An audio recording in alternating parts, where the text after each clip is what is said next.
Bon, petite vidéo de construction de cet îlot central. Donc là, il est à la verticale, hein. Normalement, évidemment, il est dans ce sens-là. Comme ça, là. Et il se fout là. Donc du coup, j'ai installé les joues. Là et de l'autre côté. Donc ici, Ikea ne prévoit pas de joues qui font 80 sur 80. C'est 60 sur 80 le max. Donc du coup, tu es obligé de faire une découpe. Donc moi, voilà, je l'ai fait là. Donc ça rend comme ça. Donc vu qu'il y aura le plan de travail qui va arriver là, je me dis que ça va peut-être pas trop se voir. Peut-être que j'aurais dû couper en deux. Comme ça aurait fait 40, 40, 40. Mais bon, voilà, j'ai fait comme ça. Ces meubles là, ils vont être côté mur. Faut pas qu'ils soient collés au mur, ça va pas faire beau. Faut que ce soit une partie noire collée au mur. Du coup, j'ai été me chercher un petit assaut de derrière les fagots qui est derrière les fagots. Il est derrière le canapé. En plus, il a l'air de faire pile la bonne longueur. Oh là là, c'est magnifique. Donc du coup, il faut que je le fixe là. Ici, que je mette un petit jeu noir. Comme ça va faire beau. Ce truc-là sera entouré de noir et il sera certainement plus mis en valeur. Du coup, de l'autre côté, pareil. Alors là, il va falloir essayer de se projeter, les amis. Donc ce meuble-là, là, qui fait le côté, il vient ici, quoi. Tac, comme ça, pouf. Et du coup, pareil, je vais mettre une joue noire ici. Parce que du coup, il y aura un petit décalage ici qui vaudra ce décalage-là à peu de choses près. Donc l'idée, c'est de gagner aussi, voilà, 5-6 cm pour que l'îlot paraisse un peu plus massif. Fixer ça à ça.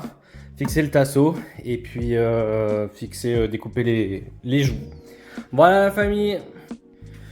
Donc finalement j'ai eu l'idée plutôt brillante, je dois bien l'admettre, de faire une découpe de la joue beaucoup plus grande. Cette joue là, elle va être comme ça. Toc. L'idée c'est qu'on ait un petit vide sanitaire ici pour pour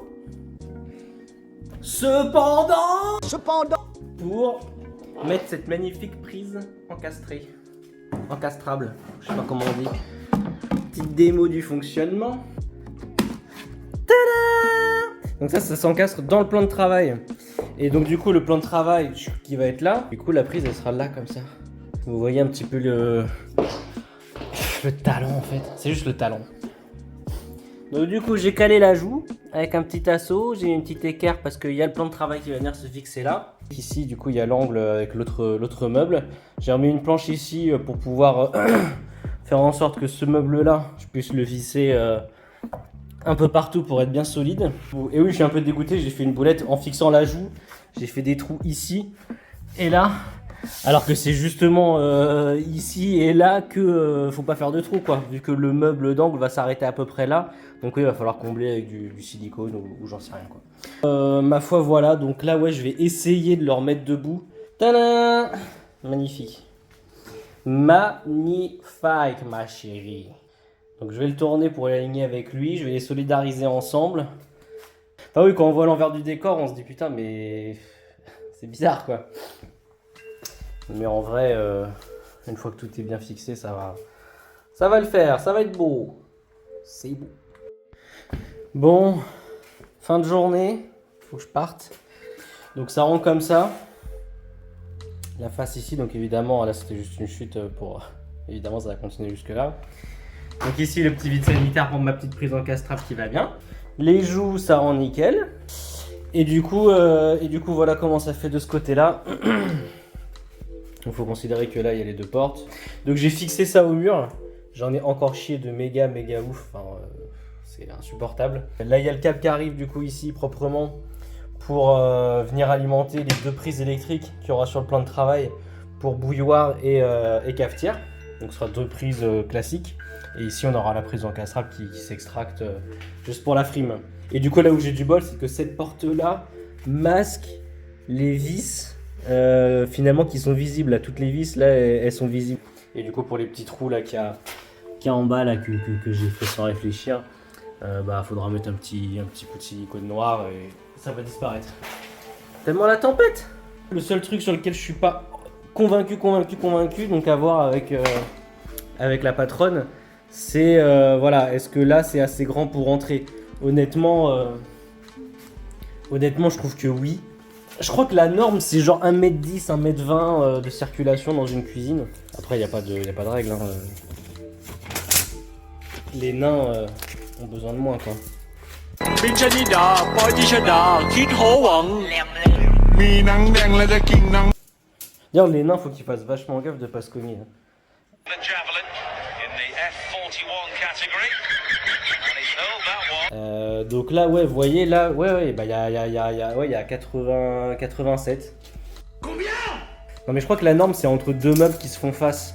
Faut qu'il y ait 110 pour pas que les portes tapent les unes contre les autres, que les lave-vaisselle puissent s'ouvrir, les fours et tout ça. C'est assez esthétique quand on arrive, ouais, on voit le plan de travail, là il y aura les deux chaises. Je trouve que ça va. Maintenant, peut-être que la patronne voudra que tout soit décalé un peu sur la gauche. Mais ce qu'on a constaté, c'est que si on décale tout sur la gauche, la cuisine elle fait tout de suite presque trop grande quoi. Bon bref, s'il faut décaler sur la gauche, il faudra juste que je refixe ce truc là au mur avec de nouveaux trous et ça va m'emmerder. Mais voilà, bon moi, on verra bien. La patronne va rentrer, on verra bien. Finalement, j'ai pas continué le parquet sous la porte parce que la mimouille elle arrêtait pas de se carapater. D'ailleurs oui, je me suis fait une petite frayeur avec la mimouille parce que genre j'ai ouvert la porte et je me suis dit putain bon bah, je vais enfermer la mimouille dans une des chambres en haut.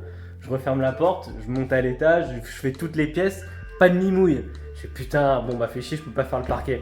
Je redescends et là je vois la porte de la cuisine là qui est entrouverte quoi. Je fais oh my god, j'ai mal dû la refermer. Donc j'y vais pour la fermer et là je vois il y a la mimouille qui est dehors quoi. Je fais ah. Du coup je me suis dit c'est mort, c'est la femme de ma vie, la patronne elle va la prendre, je vais me faire démonter la gueule et tout machin, la mimouille va se carapater, se faire écraser par un camion et tout. Du coup je vais tout de suite claquer une compote, parce que la mimouille raffole des compotes. Et elle vient pas tout de suite quoi. Je fais putain merde la compote ça marche pas. Donc je prends un yaourt, je fais claquer le yaourt, j'ouvre le yaourt, je le secoue de voile genre mimou. Et elle s'est léché les babines et elle est revenue et depuis je l'ai reperdue mais en tout cas elle est perdue dans la maison donc c'est plutôt une bonne nouvelle quoi. Donc voilà la famille, je vous fais des bisous et puis on verra le feedback de la patronne plus tard. Bisous la famille.